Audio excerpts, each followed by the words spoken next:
What's up, Buttercup? Welcome back to my channel. My name is Nicole and today's book review is Lord of the Flies by William Golding.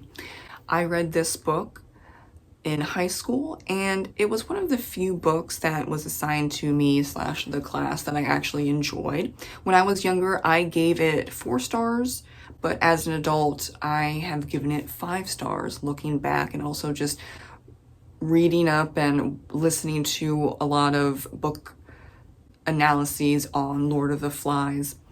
Before jumping into the review and discussion, let's read the blurb, which is accurate to the story, so we're all on the same page. And I say if it's accurate to the story or not, because there are some blurbs out there where it is nothing like the story, and that's unfortunate when people, aka publishers, do that. But this blurb is pretty vague, but it's still technically part of the story. It is legit the story. So, a plane crashes on an uncharted island, stranding a group of schoolboys. At first, with no adult supervision, their freedom's something to celebrate. This far from civilization, they can do what they want. They attempt to build their own society, failing, however, in the face of terror, sin, and evil. As order collapses, as strange howls echo in the night, as terror begins to reign, the hope of adventure seems as far from reality as the hope of being rescued. We don't meet any of the characters in the blurb, but I don't think that ruins anything, so let's just go over the main characters and side characters briefly. We have Ralph, the main character.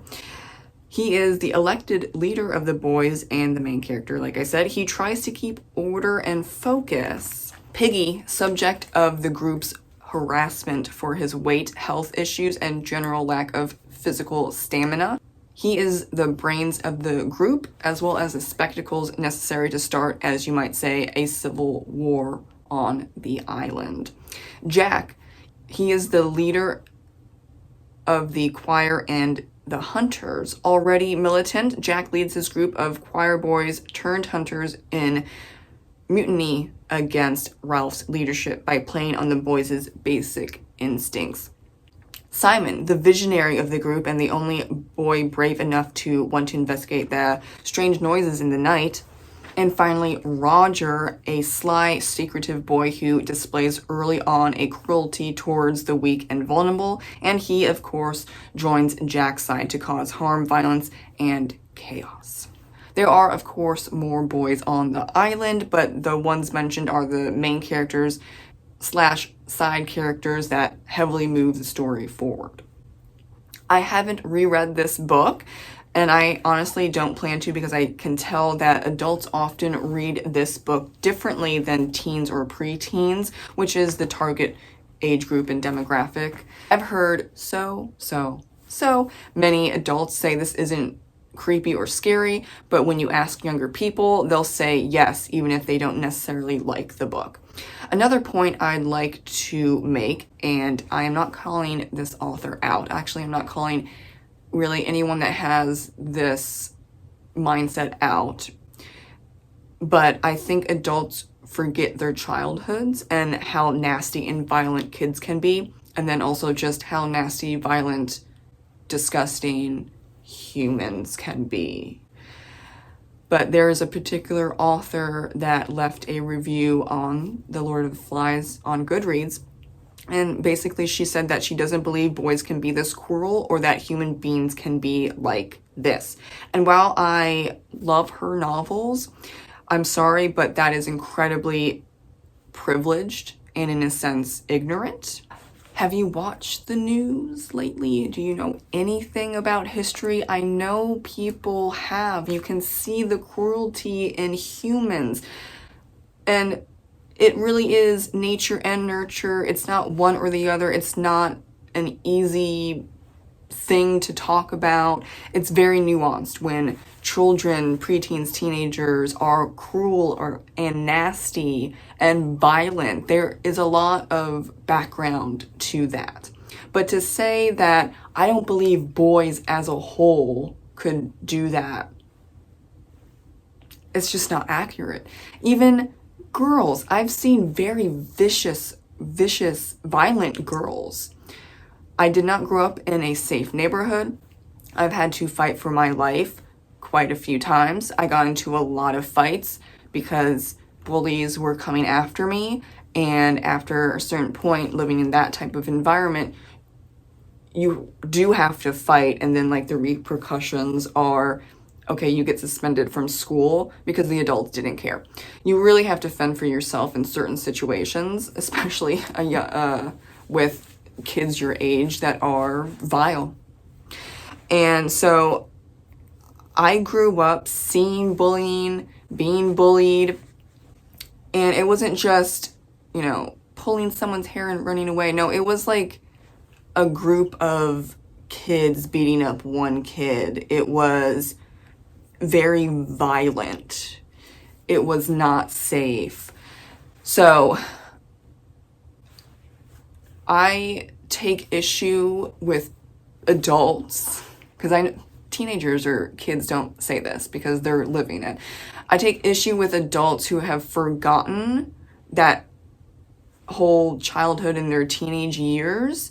And that's great for you, and like maybe you've never even experienced that, but that's where I say that that is either very privileged or very ignorant to say that I don't think boys can be like this. Human beings aren't like this. There are humans that are vile.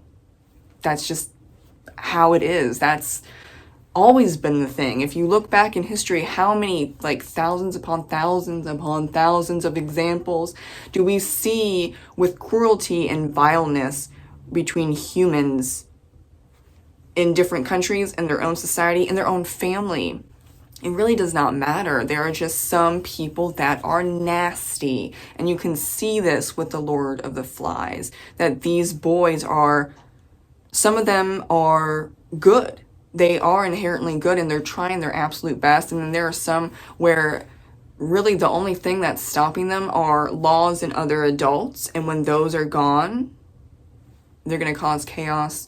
And they don't care whatsoever, so they're going after what they perceive as the other boys as weak and stupid. Of course, not every child will be like Jack and his group. Of course not, because there's Ralph's group. But don't say that this isn't possible, because of course this is. Now, there are examples where boys that get stranded somewhere work it out. Yeah, because it's those specific boys. But in this instance, in the Lord of the Flies, there are already issues that are popping up before they get stranded on this deserted island. So it is always a case-by-case basis. I'm not saying that every time that there is a plane crash with a bunch of boys that they're going to do what, you know, Jack's group does to Ralph's group. No, that's not what I'm saying. But I'm saying that this is possible. And this happens, this type of mob mentality, bullying mentality, just vileness happens, unfortunately, all the time in elementary schools, middle schools, high schools, on a daily basis. You don't have to personally experience what these boys do, or even a small semblance of it, to realize human beings can be incredibly wonderful or incredibly vile. And there's usually a lot of nuance in the middle, because no one is 100% good or 100% bad. And I know that makes people uncomfortable, but it is what it is. It's not a black and white issue. It is not a topic that is easy to talk about or easily explained, because everyone is an individual, and psychology and violence is just honestly weird. But that's what makes human beings human. We are complex animals, and we are all individuals with our own lived experiences. And there could be a child that is, you know, heavily abused by their parents and just have the most horrible life experiences, and they turn out fantastically. They're so nice and kind. And then you have the same age of another child that was abused horribly by their parents, and and they turn out to be exactly like their parents. It's two different children, similar situations. Why did they turn out differently? We don't 100% know, other than people are different and they react differently and they become something different out of their lived experiences. Now, what I think is really interesting is that Ralph's group might be physically unfit or, just not top tier fit, but they are intellectually gifted, right? And then Jack's group, they're very, very physical and they have impulse control issues. They have anger issues. And Jack and his group thinks that the smart kids that are also very curious and want to figure out how to go about just living on this deserted island without violence are stupid and weak. And so then the very, very physical, violent group goes after the smart kids that technically, if we're being so honest right now, you need to protect them at all cost.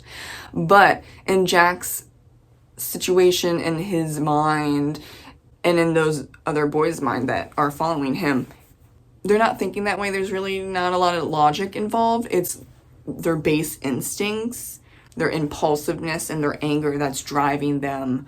Not, okay, we need to figure out how to survive successfully.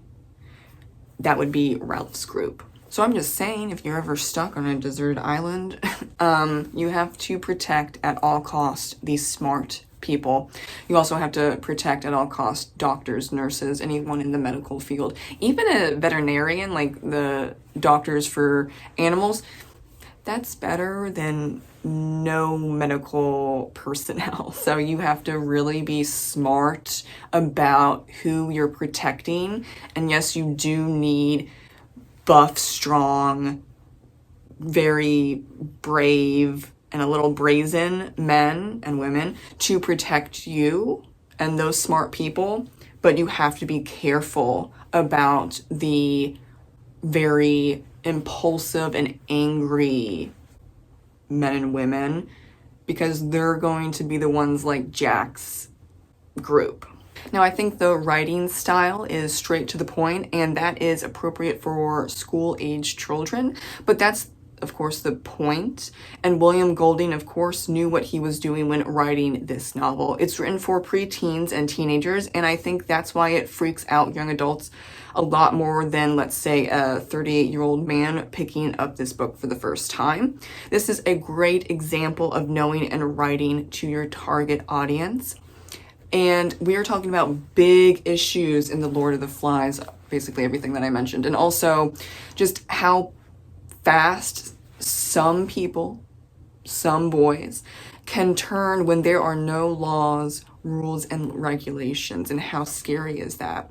But that's happened, unfortunately, thousands of times in history. So this isn't new unless you don't read up on history. And I know a lot of people aren't interested in history. So this would be a great book to read to, in a sense, get to know a small but kind of vocal minority of very violent people. And I say people because there are girls and women that can be just as nasty. But then you don't think about that because, you know, we have gender stereotypes. But oh, have I seen some very nasty young girls and women that have no problem messing you up.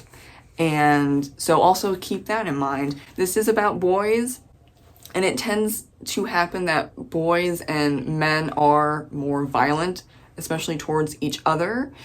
But this is kind of a human issue, unfortunately. And therefore, I understand why this book is a classic novel and why it's taught in schools. I don't think it should be challenged or censored. Yes, there are very heavy and scary topics involved, but it's not graphic. I've heard a lot of adults say that, oh, I don't think this is graphic at all or scary and what's all the fuss about. But like I said, this is targeted to preteens and teenagers, and that's why it's written in a certain way. And I think that you can absolutely, of course you can, write about very distressing, uncomfortable topics for young adults and preteens and even children, but you write it a very specific way. And William Golding did exactly that. Thank you so much for watching my book review and mini discussion on The Lord of the Flies. I highly recommend it. Let me know in the comments below if you read and liked this book. And did you read it as a kid or as an adult? And do you think that changed your outlook on this novel? I'm really interested because I think it's fascinating, the differences that I see all the time with young adults versus adults reading The Lord of the Flies, even if they weren't a fan of the novel. Thank you so much for watching, and I will see you in the next video. Bye!